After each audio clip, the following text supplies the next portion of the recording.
time wannabe. Basically, my channel is about me going from the house into my custom cargo camper I built and hitting the road. Today, I want to talk about something I knew I was eventually going to have to do. It's all about safety. You know, I want to be safe when I hit the road. And I see a lot of videos on YouTube about tires, the tires that they sell with brand new units of RVs and fifth wheels, how they're underrated based on the weight of the trailer. You know, especially when you load up.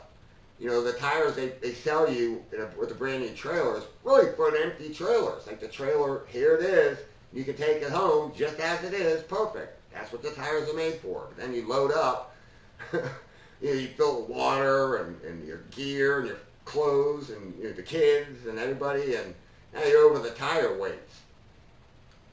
Well, that's the same thing with my cargo trailer. The tire weights, I have a 3,500 pound single axle 6x12 cargo trailer that I converted. And I kept it light as possible. I don't have cabinets everywhere and stuff. My batteries, that's the heaviest. My fridge is probably the second heaviest, which was about 75 pounds. It's a fridge freezer, it's a winter, 65 quarts, pretty big. But I know I'm not, I don't even think I'm at 3,000 pounds in the trailer. And the way it's sitting is it's low. Well, I went to upgrade the tires first. You know, I wanted to, and I was going to use the tires that it came with as spares. And the upgraded tire, they're a little taller. And the way it's sitting now that it's, the camper's built, you can't buy the bigger tires. Because I'll hit those little chrome fenders, just sitting. So to remedy it, and give my camper a better ride, my cargo camper, a better ride, I got to upgrade the springs. I don't know what size springs that it came with. They're 4-leaf, but I think they're 4-leaf, 1,600 pound springs, 17, I don't even know, because it's sitting pretty low.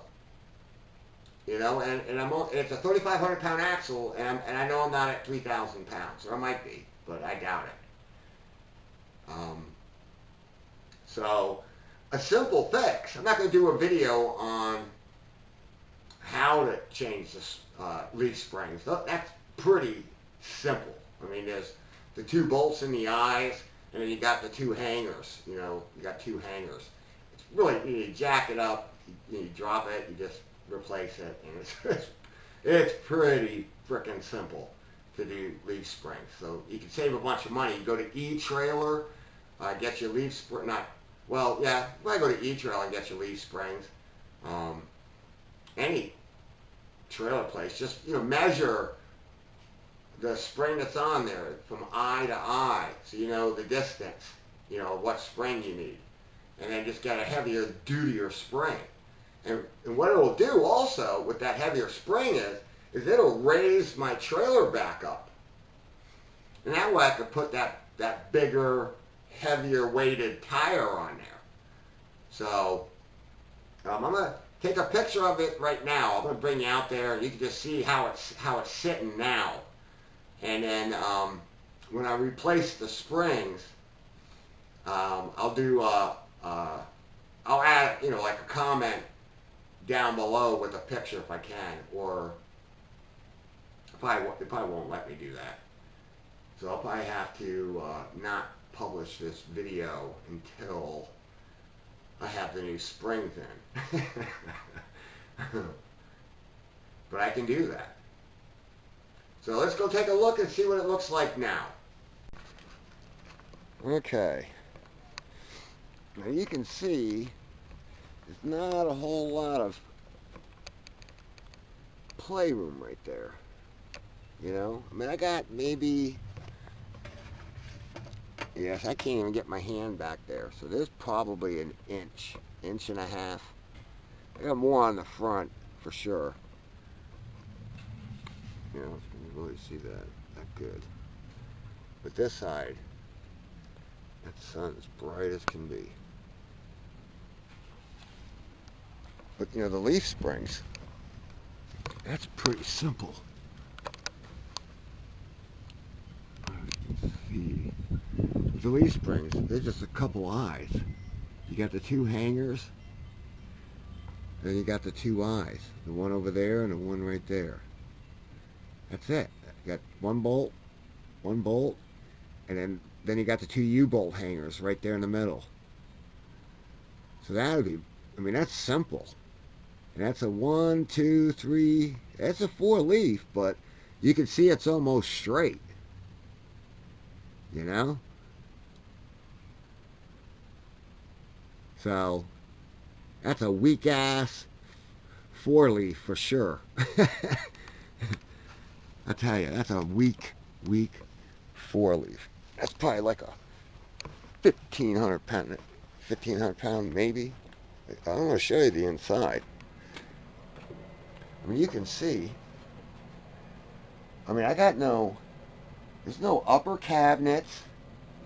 There's none of that. I mean, there's a lot of decorations, but I mean, that's all dead animals. That doesn't weigh nothing. The hell's that weighing? Pictures, some pots and pans.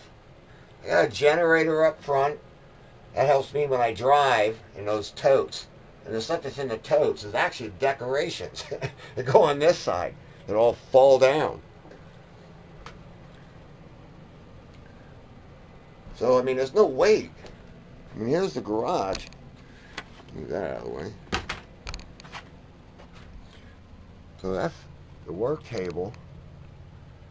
And the garage, that amount of batteries is weight. That's mega weight, especially on the very back. That's a ton of weight. But that's the only place I can put it. You know, I mean, I could put it under the couch and stuff. I could, but I'd have to build like a little box under there or something.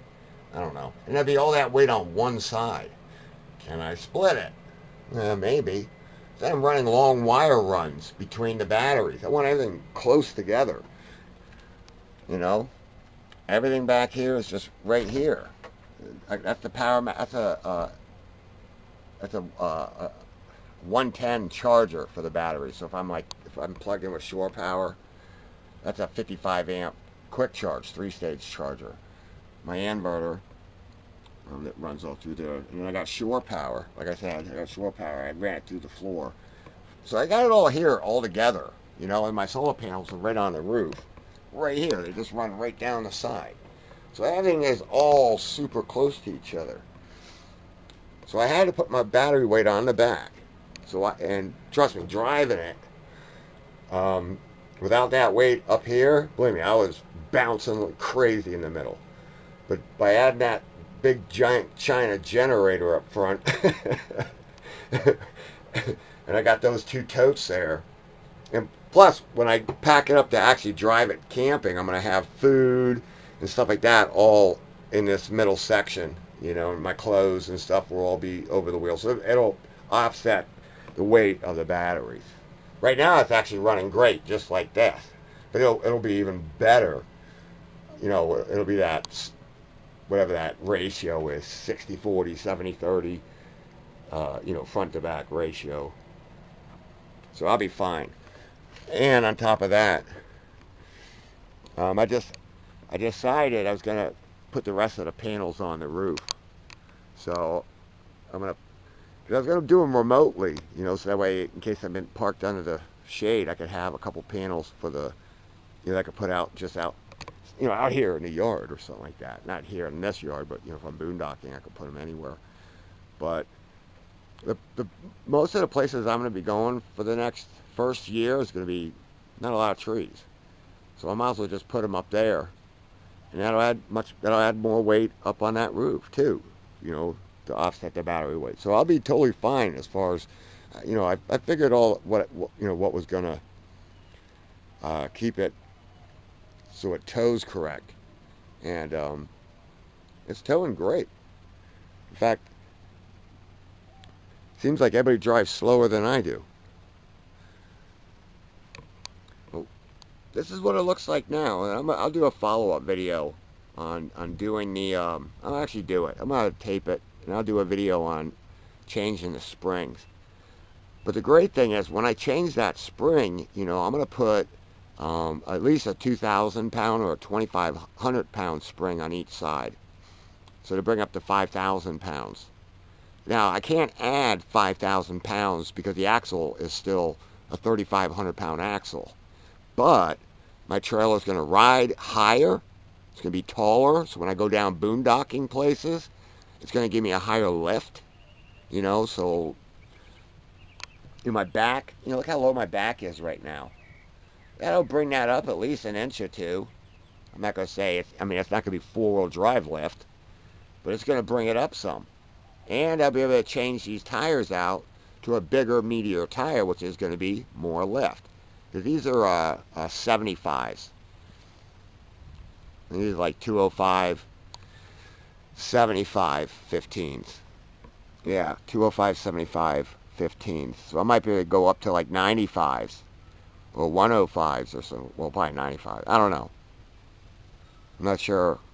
But they said the better tires are bigger, and I'd be scraping on them. So I didn't really get the dimensions on them, but they're just heavier weighted tires.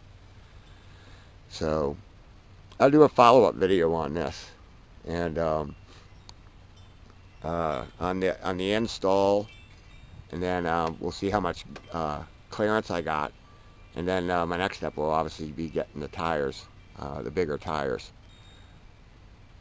So what do you think? I think that's a must-have. Once you build your camper and you get that weight in there, the 6x12s, I don't think they were designed to be turned into tiny homes. I kept it as light as possible, but it's still, you can see the springs. It's springing them flat. So, and it's lightweight. I did all lightweight. You see the pine today. You could break it with your finger. You don't need to karate chop it. So, this table, there's nothing to it. That couch, it's a futon. It folds out into a bed. That doesn't weigh shit. This stuff's all particle wood stuff. It's like featherweight. Those are plastic. Featherweight. All the framing and all that stuff, featherweight. I don't have any kind of water in here. My sink and stuff, my whole sink system, it's empty right now, so there's no water in this, in anything. So that'll help, adding those extra springs too. Yeah, I could get closer to the max weight, but not, without going over. But I think it'll really help with those extra springs. And give me a lot more clearance. So, anyways, I'll have a follow-up video on this. Give me a thumbs up and subscribe. Thank you.